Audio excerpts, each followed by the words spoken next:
start. So today I'll be talking about national income accounting. So last week, ata to, I talked about or I introduced you to macroeconomics and the concerns of our macroeconomy. So remember, we have economic growth, inflation, and unemployment, and the balance of payment. Now, these indicators in our economy should be measured, and accurate measurements of these variables are, I can say, critical in understanding how our economy works. Because without these type of measurements, our policymakers and economists would have a hard time analyzing how to fix or help our economy. And this is also like the basis of their policy making. All right, now for today, I'll focus on national income accounting, and then next week, I'll focus on inflation and unemployment. So, what is this national income accounting? So, national income accounting is used to determine the level of economic activity of a country. So, just like a firm or a business, they wanted to know how well they are doing, so as our economy. So, we have to account how much or how productive we are during a specific period. And national income accounting will also give us statistics to determine if the economy is either doing well, uh, or stagnant, or encountering difficulties. All right, and one of the measures that being considered in national accounting is GDP. Though national accounting consists of several variables, but for today, I'll be focusing lang on the most important variables. All right, GDP, or the gross domestic product, one of the most critical concept in national income accounting. So it is the total market value of a country's output. So it serves as like a report card of our economy. So di nagbabase ang mga policymakers and economists of how are we doing. Bagsak ba for this quarter? Pasar na ba? Ingana. And by the way, GDP is measured by Philippine Statistics Authority. So they are the agency na responsible for monitoring our gross domestic product. Now, since GDP is so important in our national income accounting, I will explain its definition. Okay, so here it is defined as the market value of all final goods and services produced within a given period of time by factors of production located within a country. Okay, so ito na lang isa-isahon. Alright, and focused on the highlighted word, market value. Now, in GDP, goods are valued at their market prices.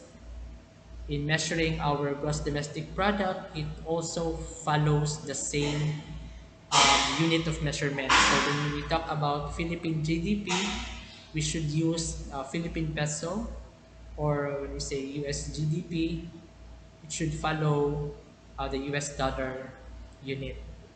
And also in measuring GDP, those goods and services that doesn't have any market value will not be included. For example, if you are doing all the household chores like cleaning, washing the dishes, driving your own car, though it's considered productive, but it's not counted in our gross domestic product. The black market, it doesn't have any market value, so it's not included. Also, selling and producing drugs doesn't have also a market value, so it's not counted in our GDP. Okay, final. So GDP only includes final goods and services. Right, when we say final goods, these are goods that is ready for consumption or intended for the end user. And then intermediate goods, these are goods that are being used to produce another goods. So they are not counted in the gross domestic product since they already embodied the value in the final goods. So let's say kaning wheels of the car, kaning production of wheels will not be included in the counting of GDP. Instead, kato ng car mismo ginakount or total values, total sale value of that car ang gina-include, not the total sale of how many wheels maapil sa GDP. Alright, goods and services. GDP includes all tangible and intangible goods and services. So when you say tangible, these are goods that you can touch, like laptop, table, computer, etc. And then intangible services, these are services that doesn't have a physical feature, like dry cleaning, lawyer service, doctors, doctor's consultation, cellphone service, may nga na. So it is captured in our gross domestic product. So given period of time, so Philippine Statistics Authority monitors GDP quarterly. So they're doing it every 3 months, and then every end of the year they will do a annual report for it. Alright, so in the Philippines it's quarterly. And then within a country, so GDP measures the value of production that occurs within the country's border. Meaning, tanan productivity nga masulod sa Philippine area of responsibility will be counted or captured in our gross domestic product measurement. So it's either that productivity is done by a Filipino citizen or a domestic citizen or by a foreign national who is living or located within the country's border. Alright, so what if a Filipino working abroad, let's say a nurse who is working in the US, so katong productivity ni nurse working in the US will not be counted in the Philippines GDP, but it will be included sa US GDP. Now, if we want to count that productivity in a Filipino nurse, it will be through GNP, or the Gross National Product, which I will be discussing later. So remember lang when we say GDP, it's within the country's border. Alright, so GDP is also known as the national output, and we have three methods in measuring our GDP. First, we have the product or the value added approach. So here we measure the aggregate annual value of goods and services produced. Then we have the income approach, measuring the sum or the total of all factor payments, and the expenditure approach. We measure here the aggregate value of spending for the final goods and services. Alright, so in measuring GDP, we can sum up all the value added at each stage of production, or we can take the final value of sales for specific goods or services. So let's say we are producing gasoline. So in producing gasoline, sorry, it goes through different stages of production. Let's say stage 1, stage 2, stage 3, extraction, refining, shipping, and then retail sale. Now in stage 1, in extracting our oil, the value of sales for that is 3 pesos. And then once we extracted the oil from its natural source, we have to refine it. So the value for refining is $3.30. So the value added from 3 to 330 is 0.30, right? So this is now the value added. So once we already refined our oil, it is ready for shipping. So let's say the adding the shipping cost in the value of the gasoline, it would be three peso and 60. So the difference from shipping to refining, there's a value added of another 30.30. And then once it arrives on the gasoline station, the gasoline station will retail it at 4 pesos. So they have a profit of 0.40, which is the value added for selling it at retail price. So you have to add all the value added for each stages of production. So the total for this example is 4, which is the same amount of the final value of the sale. Now this is how you do value added.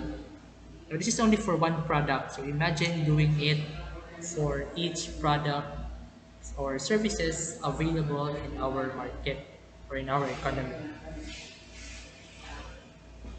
Now how to do it using final sales. So let's say we have an economy here that is producing three types of goods. We have good A, good B, and good C. And we wanted to know the GDP for this economy for 2020. Now for this country, it produces good A at price of 2 and the output is 3. Then for good B, the price is 3 and the output is 4. For good C, the price is 4 and the output is 5. Now to get the value of the final sales, you just have to multiply the price and quantity for each good plus the price and quantity of the rest of the goods. So let's say for good B and for good C. So it's just 2 times 3 plus 3 times 4 plus 4 times 5. And the result, that would be your GDP using the uh, total value of final sales. Alright, so that's how you calculate your GDP using the product or the value added approach. Alright, so imagine lang doing this in our economy that we have thousands of goods and services available. So medyo challenging ni siyang approach. Now another approach is the income approach. It's just the sum of all income derived from the factors of production. So remember our factors of production, the land, the labor, the capital, and entrepreneurship. So each income derived from each factor will be added and that will be your GDP. Now for land, the factor income is rent. For labor, the factor income is wages. For capital, the factor income is interest. And for entrepreneurship, the factor income is profit. So you just have to identify which is which. But according to the Philippine Statistics Authority, these are the components of the income approach. However, this is rarely used in measuring GDP, but it's one way. They say compensation of employees, consumption of fixed capital, other taxes less subsidies, and operating surplus. Alright, but our focus will be on this one, the third approach in measuring our GDP, the expenditure approach. So this approach adds all the four components of spending. If you can remember, itong lesson up about aggregate demand, we have four components in getting our aggregate demand. We have the consumption spending, investment spending, the government spending, and the net export or the export minus import spending. We will use the same components in measuring our GDP. Why is expenditure being used as a measure of output or income? Now, in economics, we say that in every payment that or every payment by a buyer is at the same time an income for the seller. So let's say you have 100 peso income for working. That 100 pesos, you'll use it to buy the goods and services that you need. And that same amount, 100 pesos, will be served as your payment, and that payment will be an income to the seller. So what you use for income will be the same amount you use for spending, and what the amount you use for spending will be the same amount as an income to the seller or the producer.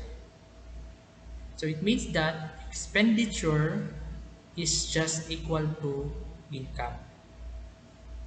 And this expenditure approach here is the approach used by the PSA, the Philippine Statistics Authority, in measuring our country's gross domestic product.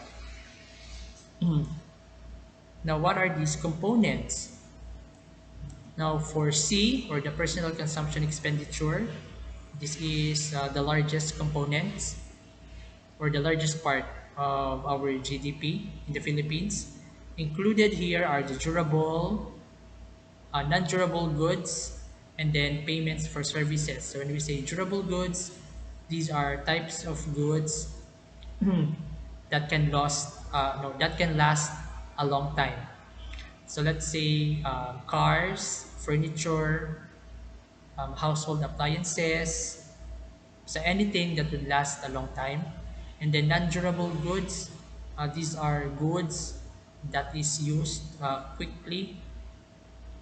Let's say food, getting cigarette, gasoline, clothing is an example of non-durable goods. And included on the consumption spending is the payment for services, like the payment we do for doctor's consultation, sa lawyer, and sa mga educational institution like tuition fees. It's included on payments for service. And then I is for the gross investment expenditure. So when we say investment in economics, it means a purchase of new capital. So new capital example are, let's say, non-residential, like equipments, tools, plants, factories, machines. And then we also have residential investments like housing, apartments, condominiums. It will be included here. And also inventories are added in the investments. So inventories, these are goods that is produced for future use. So since these inventories have market value, so they are included in the investment spending. And then government expenditure. So included here all the spending by the government, like computers, uh, tables, salary of its employees, and then mga investments of the government. However, under the government spending, it is not captured those government spending for transfer payments. So transfer payments, those are social benefits like 4Ps, SAP, like Social Amelioration Program. Since these types of payments are given directly to the citizens and the government are not expecting something in return. So the amount that the government spend for these social benefits are not included in measuring GDP since they are not made for an exchange of goods and services. And also, katong ginabayad na itong interest sa to ang national debt. Let's say we are paying 50 million or 50 million peso sa to ang debt burden every year. It is not included in measuring our GDP. Since again, it's not a payment for goods and services. That's why. And then XN or the net export.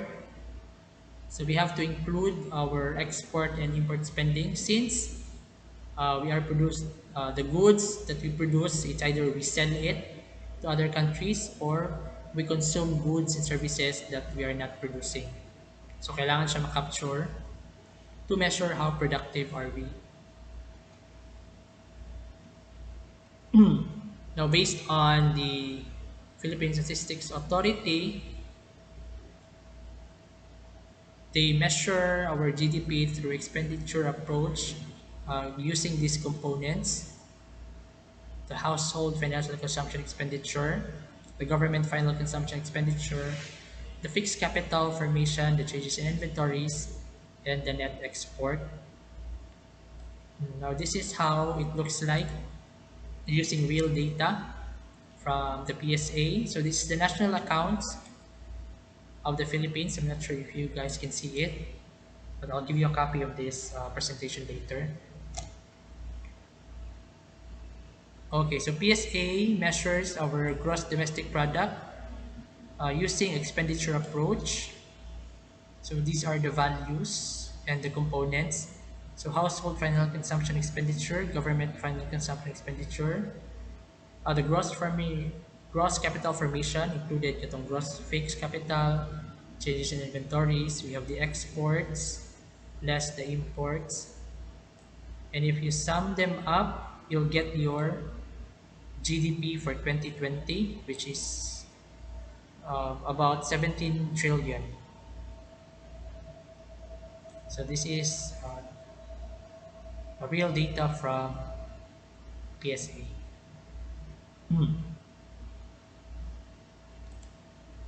All right. So GDP versus GNP. So earlier I told you, what if I am a Filipino and I'm working outside the country? How will my productivity be counted? So let's say we have two countries here. We have the PH and the US. So PH, we have our own measure of GDP, and we have our measure of GNP. Same as the US, they have their GDP and they have their GNP.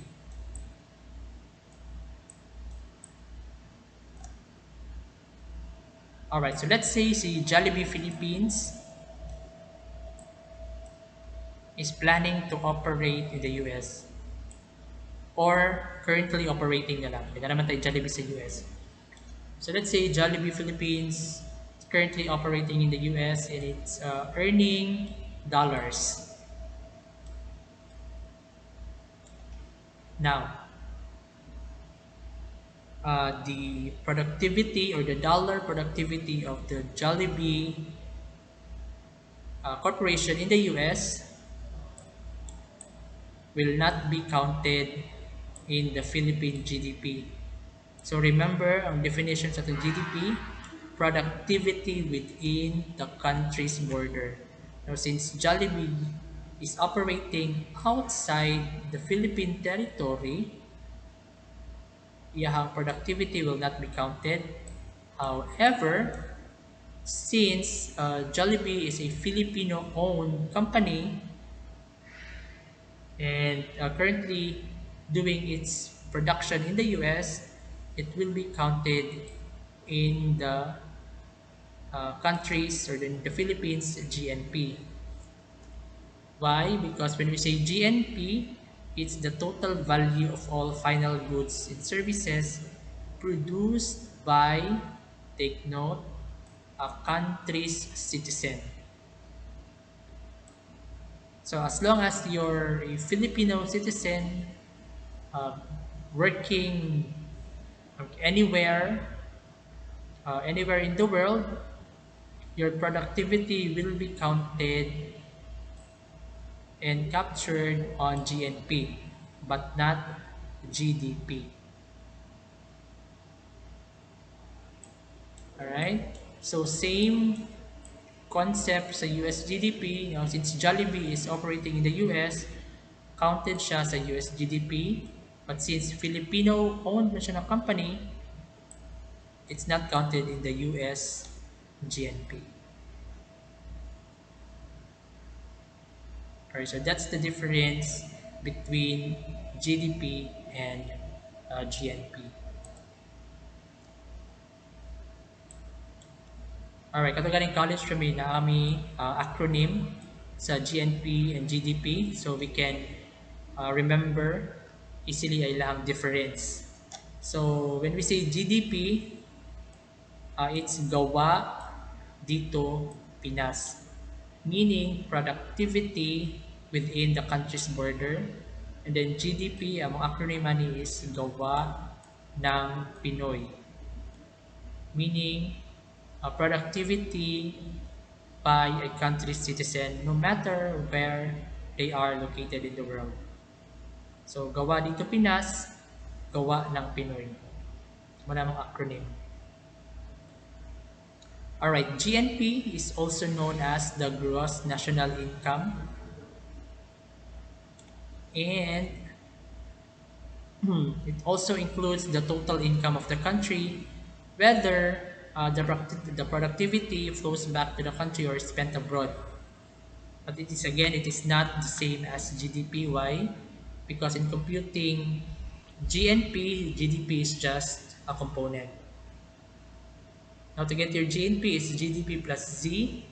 Z is the net factor income abroad or the receipt of factor income from the rest of the world less the payments of factor income to the rest of the world. So these are the productivity received from the country citizen no matter where they are in the world less the productivity of the foreign national within the domestic economy.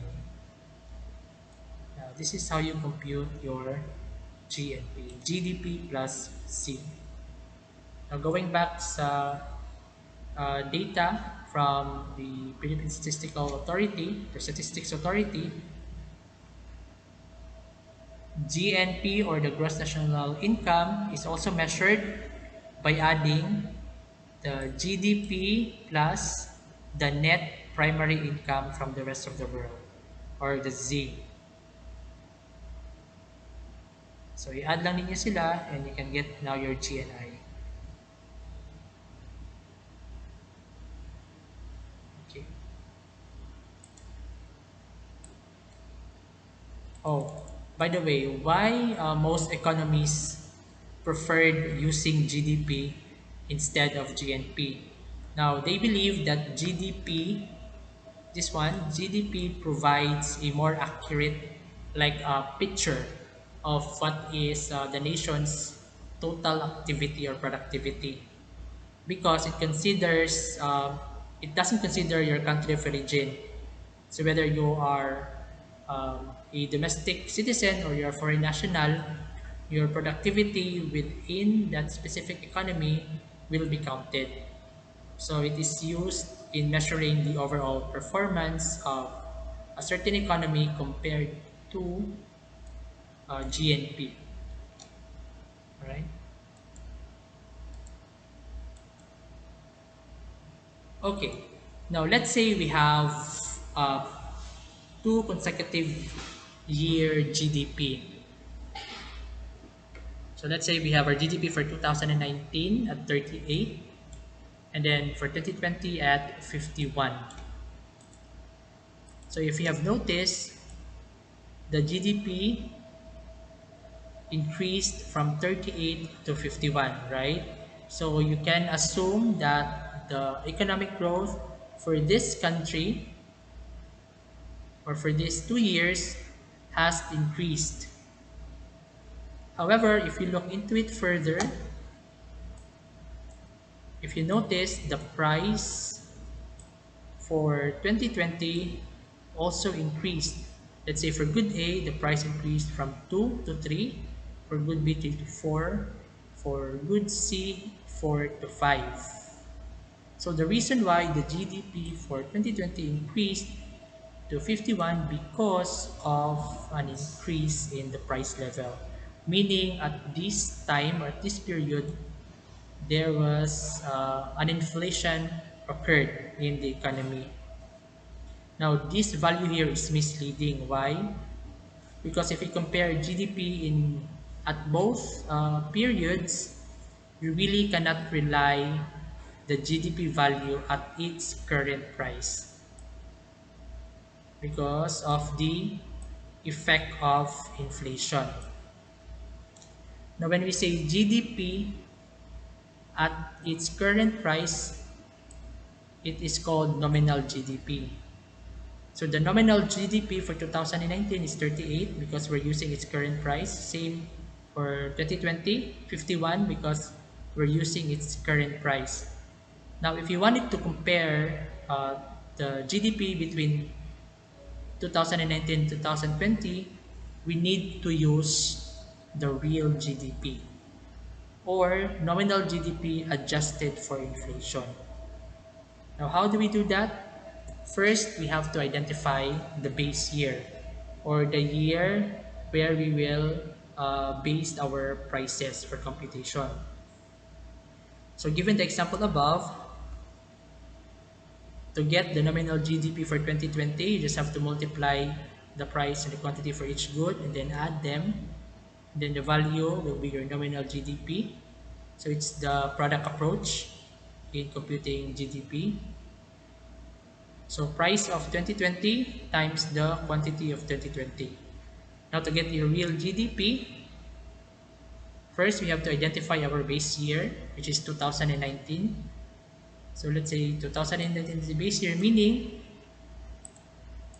we will use the price of 2019 times the quantity of 2020 for each good to get our real GDP. So for 2020, the real GDP, the price of 2019 is 2, then 3 quantities for good A. That's 2 times 3 plus 3 times 3 plus 4 times 6. So the value is 39. So imagine the real GDP for 2020 is 39 compared to its nominal value of 51. So if you wanted to do comparison, especially if you are referring to a different year, it is more reliable to get first the real GDP. So imagine from 2009, the GDP is 38, but the real GDP for 2020 is only 39, meaning there's an increase, but it's just minimal. Now to get the percentage increase, we just have to use the percentage increase formula.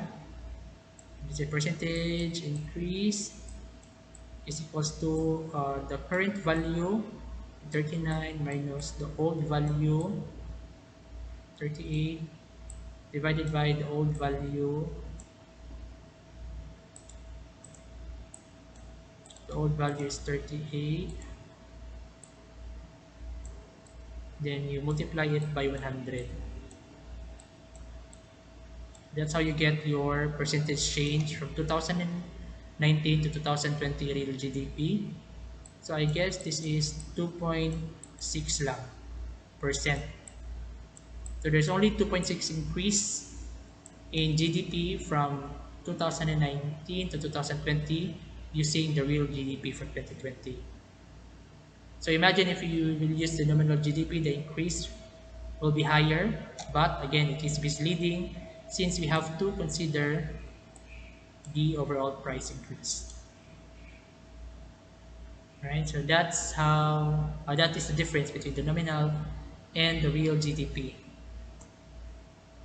Now, since we already know how to compute our nominal and real GDP, we can also use them to uh, measure our inflation by using the GDP deflator. It is only one measure. We have several measures in inflation rate. So GDP deflator is just one. So let's say we have our nominal GDP from the example earlier, 51 and 38 for real. We can now compute the percentage increase in price. Now using the GDP deflator, the value is 134. Now how to know the inflation rate? So you have to less this by 100. 100 na siya. So the answer is 34.21.